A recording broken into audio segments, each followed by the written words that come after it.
All right, so we're going to be talking about velocity-based training, something I'm well known for. And we're going to be looking at an overview of large and small team implementation.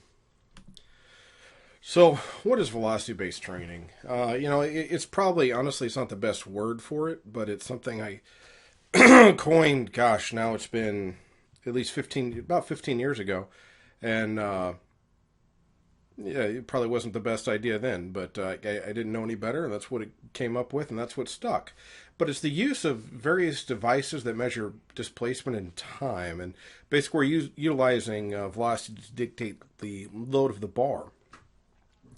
So a lot of the devices, they calculate velocity, calculate power, calculate force. You can do a lot of different things with them, but one of the major things is that you can use it to dictate load, and that's what I do for the most part.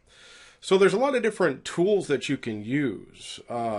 There's really three. I've only got two listed here, but there's of course the linear position transducer, and these are your Tendo, your GymAware, which happens to be my favorite due to the x-axis correction.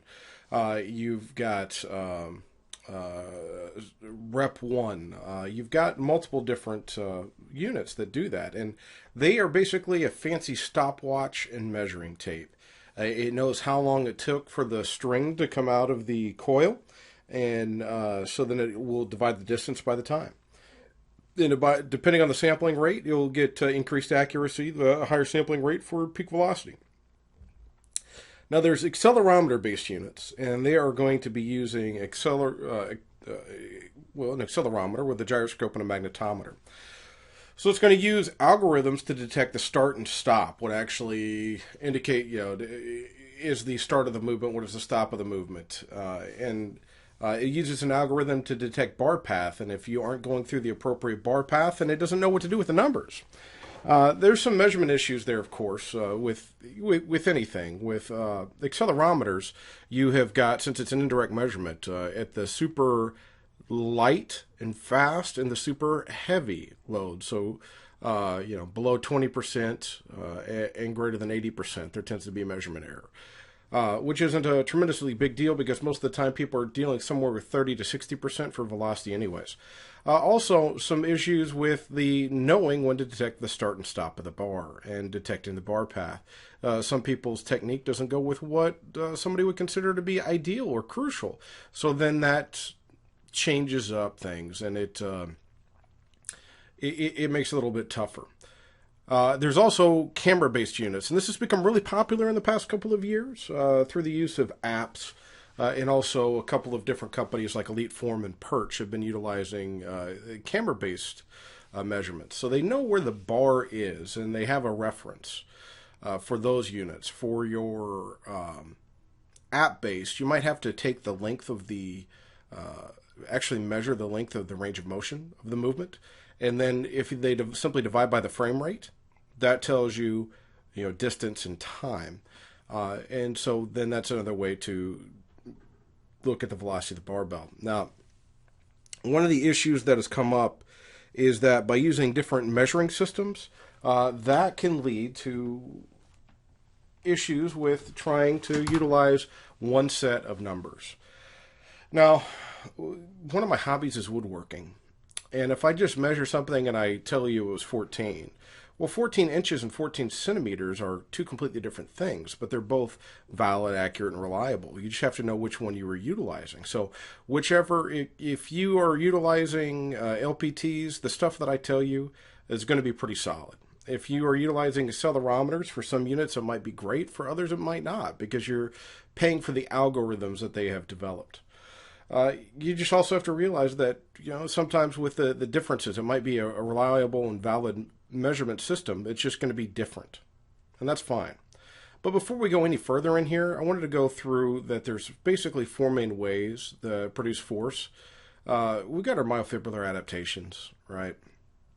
And I've got this listed in as the series elastic component, but really this is, whenever you get down to it, this is just the way that the muscle fiber and nervous system, the way that the body produces force.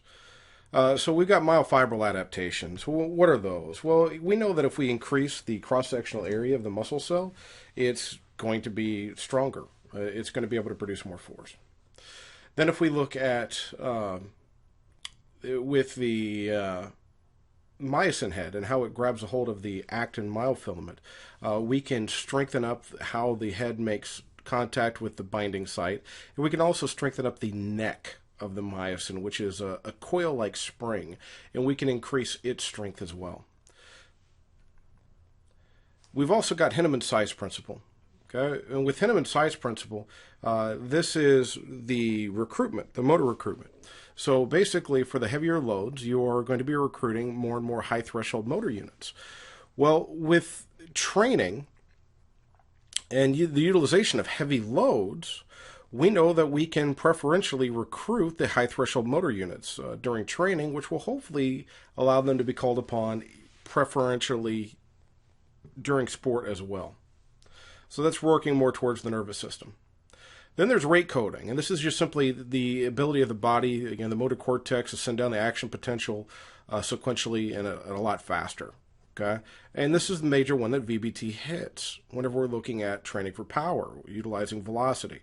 Just with the feedback, it allows us to move faster. And the sarcoplasmic reticulum for its release and reabsorption of calcium with the polarization of the muscle cell.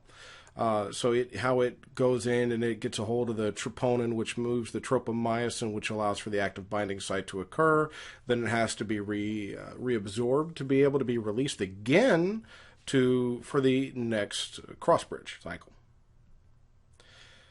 And of course, we've got parallel elastic component too. So we've got our collagen matrix, our extracellular collagen matrix, which goes up to make the fascia. And then some people will include like compression of adipose that would, and skin that would provide passive forces. But we just need to realize that with any training, it's going to be hitting one of these areas. And if you have somebody who's telling you, oh, do this, it works by blah, blah, blah. Well, really, if it's not hitting one of these 7 areas, then you know that they're probably full of it and they're just trying to make a sale.